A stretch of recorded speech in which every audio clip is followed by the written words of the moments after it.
Welcome to another day of Modern Ancient Man. What do I mean by modern ancient? Recovering the ancient wisdom, but bringing it to our modern time, bringing it to our modern lives. And this doesn't mean that you have to change who you are, what you do, how you dress. It doesn't mean any of those things.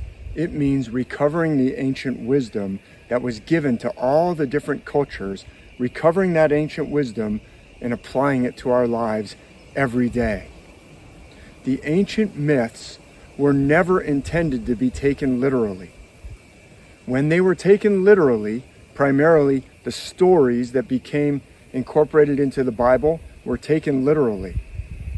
And then modern people said, oh, I reject those literalistic interpretations, and so I can just throw all that out as if it's worthless or irrelevant. That's a second mistake.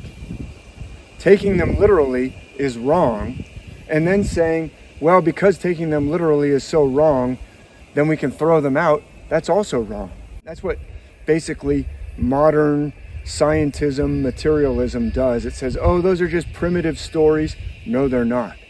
They are profound. They are describing the true situation that we can apply in understanding what is going on in our lives and in the world around us. Throwing them out because they are not literal is a huge mistake. They are not literal. Alvin Boyd Kuhn famously said, Bible stories, and we could expand this to all myth, but he says Bible stories are in no sense a record of what happened to a man or a people as historical occurrence. Do we still see people taking them as if they are a literal record of what happened to individuals or people groups as historical occurrence? Yes, we still see that. It is tremendously mistaken, and those who see those mistakes and turn against it, they're not wrong to turn against taking it literally, but they're wrong to say, oh, therefore we can just throw them out. No, taking them literally misses the entire point. Let me go on with this quotation. Bible stories are in no sense a record of what happened to a man or a people as historical occurrence. As such, they would have little significance for mankind. They would be the experience of a people, not ourselves, and would not bear a relation to our life. So they're basically useless if they are literal. They would be the experience of somebody else. But they are a record under pictorial forms of that which is ever occurring as a reality of the present in all lives. So when I say modern ancient, I don't mean going around and believing any myth as literal. As such, they would have little bearing on us. But when you understand they are talking about the gods and goddesses that are going on in the divine realm that is inside of you, the subconscious realm that is inside of you, that is connected to everything else, that is connected to nature, that is connected to the universe, that is connected to the greater divine realm. These stories are depicting reality, but not literally. They mean nothing as outward events. Alvin Boyd Kuhn goes on to say, they mean nothing as outward events, but they mean everything as picturizations of that which is our living experience at all times. The stories of the myth are not outward events. They never were outward events. Rejecting them because they never were outward events is wrong, because they never were about outward events. They mean everything as picturizations of that which is our living experience at all times. And so today is Thursday, and I'm going to talk a little bit about what we can learn from the god Thor. And in Spanish it's Jueves, that's Jove's day.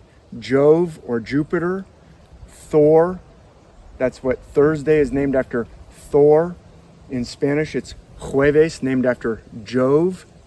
That's the same principle, the same divine actor, the thunder god. That is who you can call upon and meditate upon on Thursday. So today I want to talk about Thor and Jove. Some of the characteristics of Zeus or Jove or Jupiter.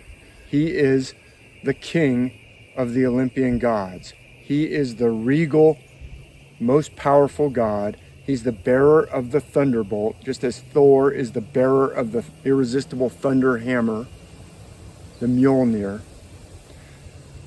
Zeus, when you read the Odyssey, he is regal. He is composed, and he is dignified.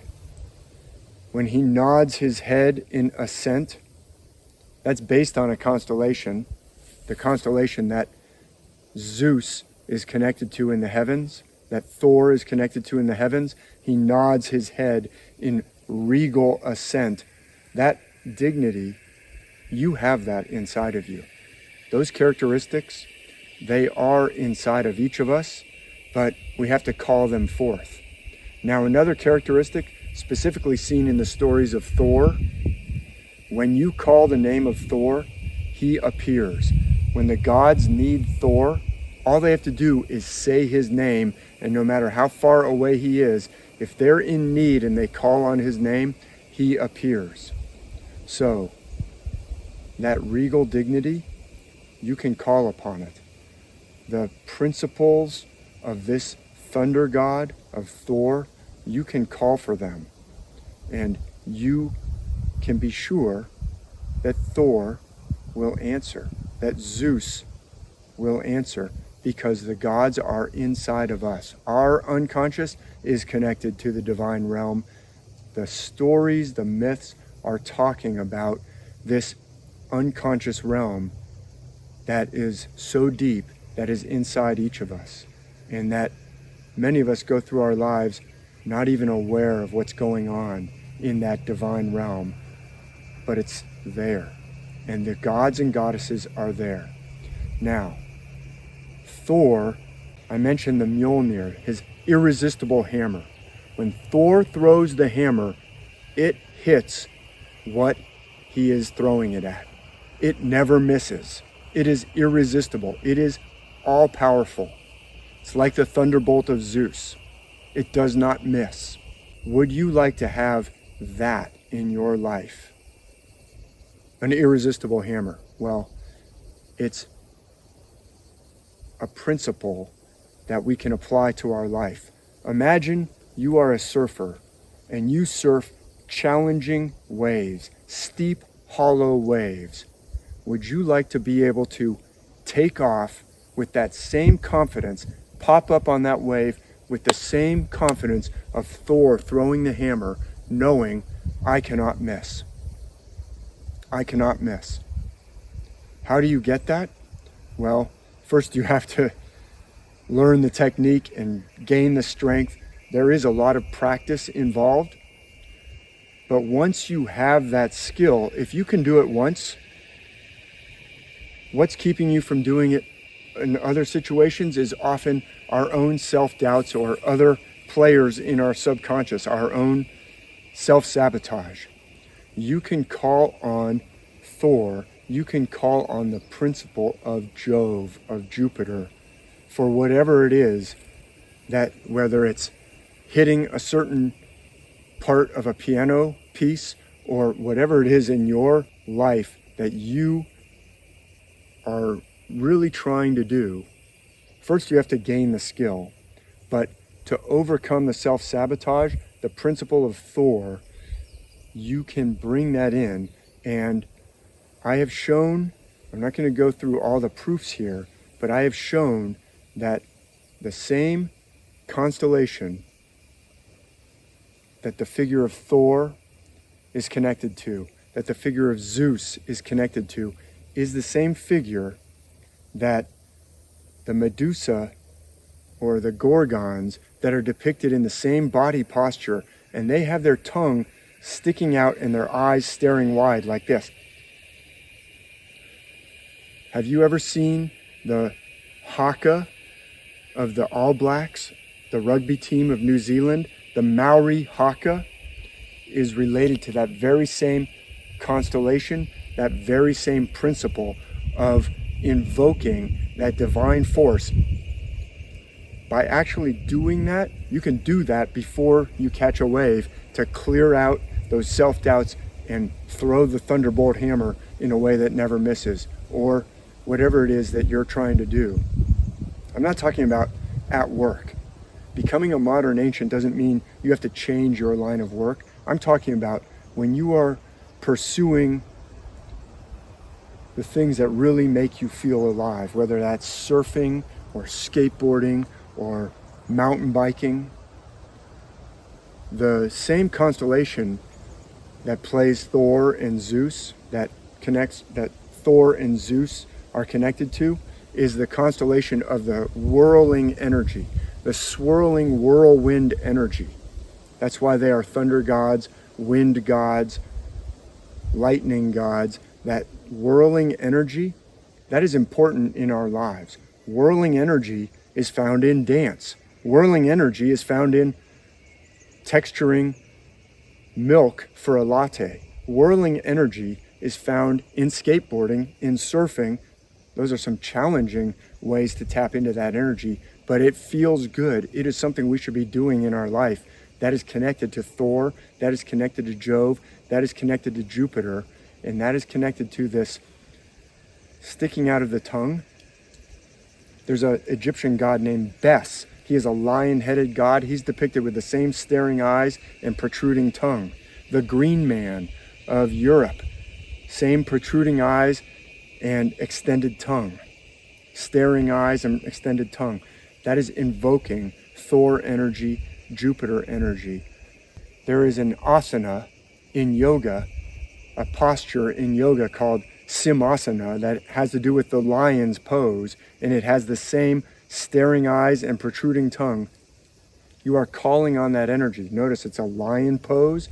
The lion head of Bes, he has that same protruding tongue. The lion skin over the head of Hercules, he's connected to the same constellation. I've shown this in my book, Invoking the Ancient Gods in You. I spend some time talking about it. I also spend some time talking about it in other books and in other videos. But today I'm talking about calling on that energy of Jove, that energy of Thor, that principle. It is already in us. It is already there, but we need to bring it out. Thursday is Thor's day. Jueves is Jove's day. This is the day of the week to concentrate on that, but you can do it any day of the week. This is something that is tapping into our subconscious. It doesn't mean you need to wear a lion headdress like Hercules. And in fact, wearing a lion headdress isn't going to change what's going on in our unconscious. Those self-sabotaging doubts, those are going on in our unconscious, calling upon the energy of Thor, that dignified, powerful energy of Jove, of Jupiter. That has to happen on the inside. It's not something that we get by wearing a certain hairstyle. It's something that we get by calling upon the gods in us. And so I'll be talking more about that. You can click to check out some of the related videos that I've put some links on in this video. And you can check out my book, Invoking the Ancient Gods in You.